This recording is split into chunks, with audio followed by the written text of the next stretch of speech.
Hello everyone, two C400s here with another video.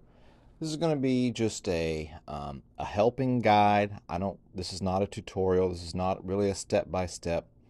But if you need to replace the serpentine belt on an M276 engine in a C class or probably an E class, probably GLC also included, then hopefully this will get you headed in the right direction. You'll be able to know what you're up against, understand the extent of this process, and get it to completion.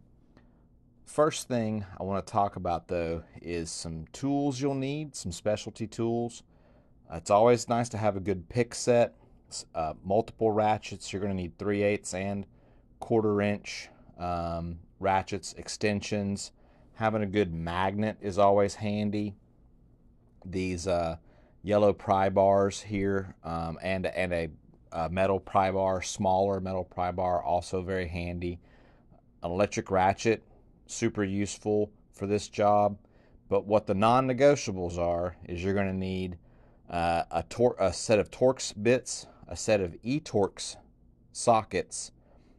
You're probably going to need a set of swivel sockets in E-Torx made by a company called VIM, V-I-M.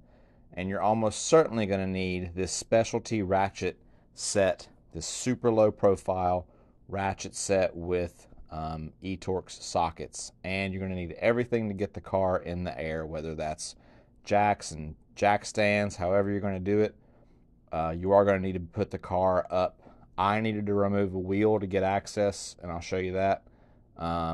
But you might be able to get away without doing that and just put the car on ramps if you have ramps. And lighting. You're going to need a couple of different kinds of flashlights probably to be able to see what you're doing. So first you're going to remove the air intake assembly. This is pretty straightforward. You're going to lift this vanity cover off. It's got some little grommets that it plugs into inside the air cleaner assembly or attached to the air cleaner assembly. So you're going to want to lift those all straight up, pull that out, and that you can see how they interface there. There's a bunch of little different contact points. You're going to pull those all straight up and get that out, and then you're going to remove the intake tubes to the filters, push this straight back towards the passenger compartment, and then pull it straight out towards you, and it should come out. Now my car was super hot while I was trying to do this, so I don't recommend that. Here's where I use the picks to get those little clips out. Everybody talks about breaking these Mercedes clips. I've not broken one yet. I've owned a C400 for 7 years and I have no broken clips. So you're going to squeeze that, push it towards the sensor and then away from the sensor. My car was really hot while I'm doing this. I don't know why. I decided that now was the time. So those are E10 E-Torx bits. And you're going to need E-Torx screws, and you're going to need to take those out. They're capture screws. They do not come out of the plastic. And you're going to grab this thing, and again, I'm not wearing gloves because I'm an idiot, and you're going to yank this straight up, and it's going to decouple from the turbo, and then you're just going to grab the whole thing, lift it up, and pull it out. And that's the whole air filter assembly gone. Put something in the turbo inlets to cover them up. Now we got to get the sensors out of the intercooler.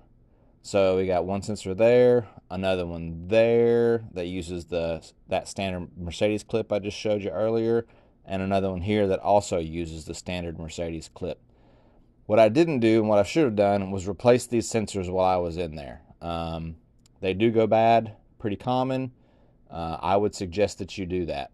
So this one, you just grab and squeeze these two plastic things. I broke one of these on one car and the other one came off. This one came off without a hitch, and that one's disconnected. And then disconnect the other two like I showed you for the air pressure sensors, the map sensors. Now you got to disconnect the intercooler from the throttle body. I do it at the top. Now you got to disconnect the intercooler reservoir from the top of the cylinder head. There's two E10 bolts and one Torx. I want to say it's 30 screw head back there at the tip of my finger right there. You're going to take all those out, those three out, And this little guy right here has got to come out too. It's just in the way the entire time. Now here's the really fun part. The turbo inlet manifold or outlet is held on by this screw here. This is the driver's side, and a flange. And then there's another one. This is the passenger side down there. You see I'm zooming in on it. These are also, I believe, E10s, and you can see the little metal flange that it's connected to. So you take the bolt out, and then the little metal flange comes out with it. Raise the car up now, put it on stands, and get these underbody trays out. These are just straight hex. I believe they're 6mm screws, and you'll remove both of these underbody trays.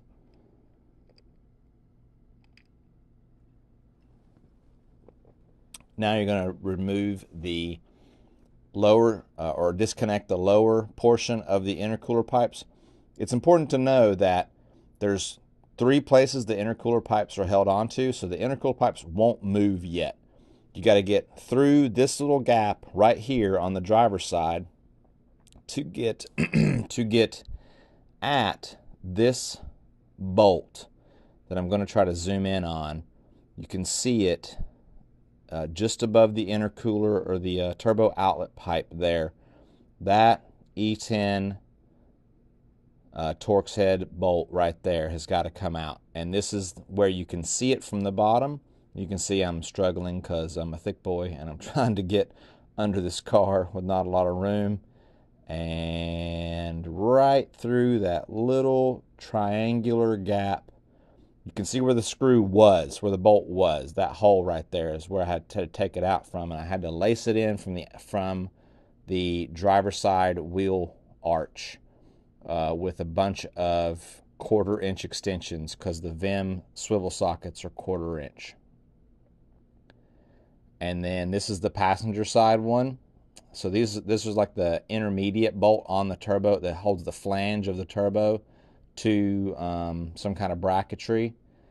And now you got to be able to pop the intercooler off of its little stand that it's on, its little bracket. So the Fraulein is an older car, and it's got this little tab thing you can pull down. Hans didn't have this. It's useless regardless. Just get a pry bar, use the cross member as a brace, and push the tip of the pry bar to the bottom of that metal right there. You can see I'm getting it onto. I didn't get it in this one, but I got it in the next one. But, you know, I'm not so great with the hand motor skills, so that's what it looks like. Just push up and out with the pry bar, and it will come up and over that little block that it's latched into, and then you'll be able to get the intercooler pipes away from it, and then you go up to the top, and the intercooler will drop free. It's still connected to all the wet tubing. All the liquid is still in the intercooler, but now it will move around, and you get access to the tensioner. This is a 17mm tensioner fulcrum point there. You get a 17mm socket on it and lift it up, and it will release tension on the belt. Get the belt out of the way. This is the driver's side idler pulley, and that is, I believe, an E10 socket, E10 bolt as well. Now, on the Febby Bilstein made part, it doesn't use an E10 socket or an E8 socket. It uses a Torx 30. So you cannot put that Torx 30 on the passenger side. You can put it on the driver's side, but the Febby Bilstein made pulleys will not work on the passenger side. There's just no way to get it. That thing is buried way, way down behind the intercooler reservoir, and there is no way to get, for me at least, maybe if you had some super, super low profile Torx bit and wrench, you could get it in there. You could get the Febby Bilstein in there, but I could not. And you're going to see me struggle trying to get that low profile E-Torx ratcheting wrench back up in there. I just couldn't do it with one hand. I needed my other hand holding the camera to come in from the left. And now you can see I'm going from the right all the way to across to the left to get onto that bolt head that's holding that idler pulley to the engine. And this is miserable. It takes a long time.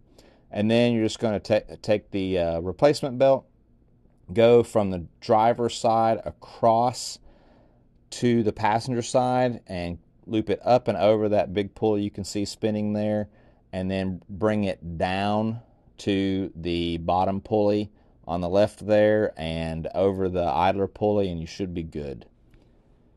I hope that helped everybody to get started on this project. It is a pain.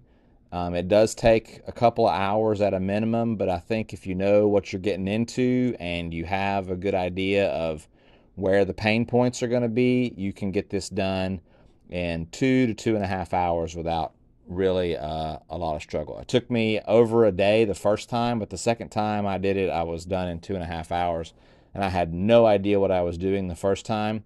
I had a, unicorns and kitties BMW instructional video, or a Mercedes-Benz instructional video to go off of, and it didn't prepare me for what I really needed to do.